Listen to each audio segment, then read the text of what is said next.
এই মুহূৰ্তত অংগনবাদী কৰ্মী সহায়িকাৰ এটা গুৰুত্বপূৰ্ণ আপডেট, এটা ভাল খবৰ আছে। হয়, কিন্তু তাৰ আগতে আপোনালোকে ভাল খবৰটো জনোৱাৰ আগতে আপোনালোকে ৰিকুৱেষ্ট কৰিছোঁ, আপোনালোকে ভিডিঅ'টো যাতে সম্পূৰ্ণকৈ চায়। হয়তো মোক কওঁতে অলপ ঠগা মোজা লাগিব পাৰে, মই কাৰণ অংগনবাদী ভিডিঅ' মই আগতে তেনেকৈ বনোৱা নাই, খালি সেইকাৰণে কওঁতে অলপ মানে ঠগা মোকা লাগিব পাৰে। গতিকে আপোনালোকে কথাখিনি বুজিবলৈ চেষ্টা কৰিব, ভুল হ'লে কমেণ্টত শুধৰাই দিব। আৰু নতুনকৈ অহাসকলে চেনেলটো পাৰিলে লাইক এটাও কৰি দিব, চেনেলটো ছাবস্ক্ৰাইব এটা কৰি দিব।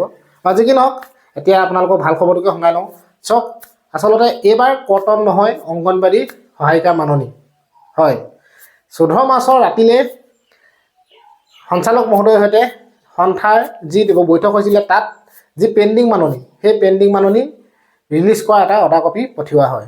স্ক্ৰীণত হয়তো আপোনালোকে দেখিব পাৰে, দেখিছে। গতিকে সেইটো এটা ভাল খবৰ।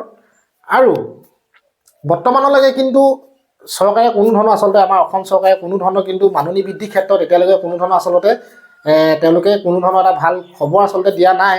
কিন্তু আৰু এটা কথা যে নিৰ্বাচনৰ আগলৈকে সন্থাই কৈছে যে নিৰ্বাচনৰ আগলৈকে এই আন্দোলন চলি থাকিব, কিন্তু নিৰ্বাচনৰ ডেট ঘোষণা কৰাৰ পিছতেই কিন্তু তেওঁলোকে এই ধৰ্ণা কাৰ্যসূচী তেওঁলোকে স্থগিত ৰাখিব লাগিব বুলি কৈছে। এটা অডিঅ' কলিং লৈ, এটা অডিঅ' ভইচ ৰেকৰ্ডিং লৈ আহিছোঁ, আপোনালোকক শুনাম। তেওঁলোকে কৈছে যে নিৰ্বাচনৰ পিছতে তেওঁলোকে ধৰ্ণা কাৰ্যসূচীত তেওঁলোকে আগভাগ ল'ব নোৱাৰিব, অংশগ্ৰহণ কৰিব নোৱাৰিব, কিন্তু বেলেগ ধৰণে হয়তো প্ৰতিবাদ কৰা হ'ব। গতিকে এইবিলাক কথা উল্লেখ কৰা হৈছে। আৰু সন্থাৰ পৰা মানে এতিয়া যিটো আপোনালোকৰ বাবে লৈ আহিছোঁ বুলি কৈছোঁ, এটা অডিঅ' ৰেকৰ্ডিং, আপোনালোকে শুনক কথাখিনি, গম পাব কিনো কৈছে তাত। গতিকে কিবা এটা নহয় কিবা এটা আচলতে এটা ভাল খবৰ আহিছে যে মাননি এইবাৰ আপোনালোকৰ পেণ্ডিং নহয়, পেণ্ডিং মাননি ৰিলিজ কৰা হ'ব। এইটো এটা ভাল খবৰ। কিন্তু আপোনালোকে আশা নেৰিব, নিশ্চয় এদিন নহয় এদিন কথা শুনিব চৰকাৰে আৰু আপোনালোকৰ মাননি বৃদ্ধি কৰিব। কাৰণ ইমান কম মাননিত, আচলতে ইমান কম মাননিত কেতিয়াও এখন ঘৰ নচলে, এই কথা ভালদৰে জানে অসমবাসী ৰাইজে। গতিকে চৰকাৰেও জানে, গতিকে তেওঁলোকে নিশ্চয় কিবা এটা সিদ্ধান্ত ল'ব। গতিকে অলপ ধৈৰ্য ধৰক, হয়তো নিৰ্বাচনৰ আগমুহূৰ্তত হয়তো ভাল খবৰ আহিবও পাৰে। যি কি নহওক, আপোনালোকে অডিঅ' কলিংটো শুনক আপোনালোকে। বান্ধৱীসকল, মই দলিমণি চৌধুৰী ক'লোঁ।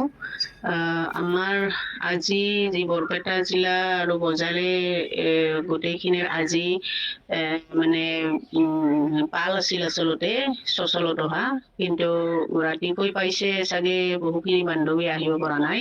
কিন্তু এই সময়তে আপোনালোকক জনাওঁ যে ৰাতি থকা মানুহ যথেষ্ট কমি আছে, মাত্ৰ 10-15 জনীহে আছে। যিহেতু আজি আমাৰ পাল আছে, আজি ৰাতিটো থকাকৈ যাতে কমেও জিলাখনৰ পৰা 50জনীমান বান্ধৱী আহে, এইখিনি অনুৰোধ থাকিল।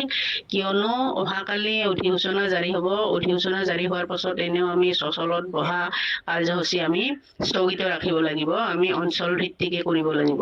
গতিকে অহাকালি দিনটোলৈকে যাতে মানে এই দুদিনৰ কাৰণে যাতে কাৰ্যসূচীটো বেয়া দেখা নহয় বা আৰক্ষীৰ চকুত যাতে আমি হাৰি যোৱা বুলি প্ৰমাণ নহয়, তাৰ কাৰণে যাতে বান্ধৱীসকলে দৃষ্টি ৰাখে, মনোযোগ দিয়ে। ৰাতি থকাকৈ কিছু সংখ্যক যাতে বান্ধৱী আজি ৰাতিটোৰ কাৰণে যাতে আহে, এইখিনি ক'বলগীয়া।